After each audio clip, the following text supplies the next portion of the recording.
मित्रांनो, आज मी आलोय तळेगाव चौक टाकण ग्रामीण रुग्णालयासमोर आदिरा आर्ट्स यांच्या गणपती स्टॉल मध्ये. त्यांच्याकडे आपण बघू शकतो खूप सुंदर अशा गणपती मूर्ती बघायला मिळतील. नमस्कार दादा, सांगा आपल्या स्टॉल बद्दल. स्टॉल मध्ये बेसिकली पाहायला गेलं तर सगळ्या पीओपीच्या मूर्त्या आहेत. मी सगळ्या स्वतः माझ्या हाताने सजवलेल्या आहेत. तुम्ही एकदा तुमच्या प्रेक्षकांना एक सिंपल वॉक अराउंड द्या, त्यानंतर मी तुम्हाला सगळ्या मूर्त्यांची माहिती देतो. गुणगान तुझे ओठांवर राहू दे, चरणी तुझ्या हे जीवन वाहू दे रे. नात्याचा नाथ तू, मायेची हाक तू, भक्तीचा ही मूर्ती आहे, ही एकदम लहान बच्चू मूर्ती आहे. त्यामध्ये एकदम तुम्ही पाहू शकता की तिचे डोळ्यांचं काम, तिचं डायमंड वर्क हे सगळं आपल्याला रेडीमेड आलेलं आहे. पण अक्षरशः पाहण्यासारखी मूर्ती म्हणजे तिचे डोळे, त्या डोळ्यांमध्ये आणि त्याच्या आखणीमध्ये इतका म्हणजे जीव ओतून काम केलेलं आहे ते आपल्याला इथे पाहायला मिळतं. त्याचे हात असू दे, त्यांचे पाय असू दे, किंवा इव्हन त्यांचे जे डायमंड वर्कचे गोल्डन कलर वगैरे केलेले आहेत, हे कलर आपल्याला दुसरीकडे कुठेही पाहायला मिळणार नाही. त्यानंतर ही एक दगडूशेठची मूर्ती आहे. त्या दगडूशेठचं सांगायचं असं की गेले म्हणजे या मूर्तीला 3 दिवस अख्खा वेळ गेलेला आहे. तिचा पेटा, तिचं धोतर, तिचं तो शेला आहे, हे सगळं वेल्वेटच्या कापडामध्ये यांनी बनवलेलं आहे. पूर्ण रेड मरून कलरचं हे वेल्वेटचं कापड आहे.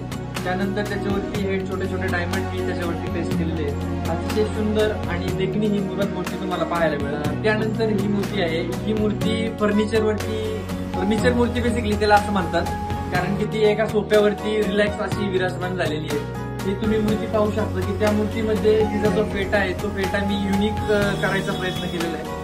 त्या फेट्यामध्ये मी एकदम रिअलिस्टिक आपले जे फ्लावर्स असतात ते फ्लावर्स त्याच्यामध्ये लावलेले आहेत. त्यानंतर तिचे कानातले पण म्हटले तर मी स्वतः माझ्या हाताने ते कानातले बनवलेले आहेत. त्यानंतर तिचा जो तुम्ही हे पाहू शकता की तिचं जे धोतर आहे त्या धोतराला पण जे मिरे आलेले आहेत ते स्वतः म्हणजे एक एक मिरी व्यवस्थित शिवून केलेली आहे, ना की मी चिटकवलेलं आहे. ते तुम्ही बाकीच्या स्टॉलवरती तुम्ही पाहू शकता की धोतर वगैरे सगळेच करतात, पण ते धोतरावरती जे हे काम केलेलं आहे ते प्रॉपर काम म्हणजे ते शिवूनच होतं.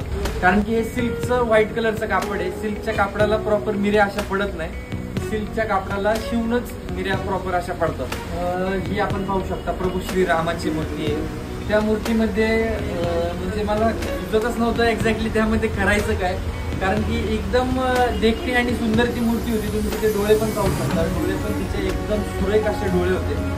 त्या मूर्तीला करण्यासारखं आहे असंच भरपूर आहे, पण ती मूर्ती आहे अशीच एकदम म्हणजे पीसफुल मूर्ती वाटते. त्यामुळे मी त्या मूर्तीला अजून काही हात लावले नाही. एखाद्या कस्टमरची जर रिक्वायरमेंट असेल की मला हिला भगव्या कलरचं धोतर घालायचं किंवा इव्हन कोणत्याही कलरचं जर तुम्हाला धोतर किंवा तिला फेटा वगैरे घालायचा असेल तर मी ते तुम्हाला घालून देऊ शकतो.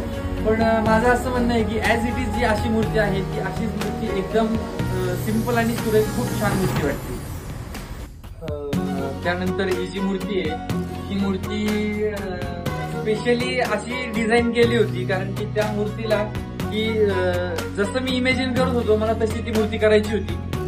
तिला जे धोतर घातलंय, इव्हन पेटा असू दे, त्यानंतर जो कुर्ता घातलेला आहे तो एकदम सेम कलरचा कुर्ता घातलेला आहे. कुर्ता पण तुम्ही पाहू शकता प्रॉपर स्टिचिंग वगैरे करून त्याचं कुर्त्याच्या मिऱ्या म्हणा किंवा धोतराच्या मिऱ्या म्हणा हे प्रॉपर स्टिचिंग करून मी ते शिवलेलं आहे. त्यानंतर तुम्ही तो पेटा पाहू शकता, पेट्यामध्ये पण एकदम प्रॉपर असे रिंकल्स म्हणा किंवा त्याचे जे डायमंड वर्क केलेलं आहे ते स्वतः मी माझ्या हातानेच केलेलं आहे. की मला स्पेशली फक्त मला जशी हवी होती तशी ही मूर्ती मी तिला बनवण्याचा प्रयत्न केलेला आहे आणि खूप सुंदर आणि खूप छान अशी मूर्ती माझ्याकडून ती एक रेडी झालेली आहे.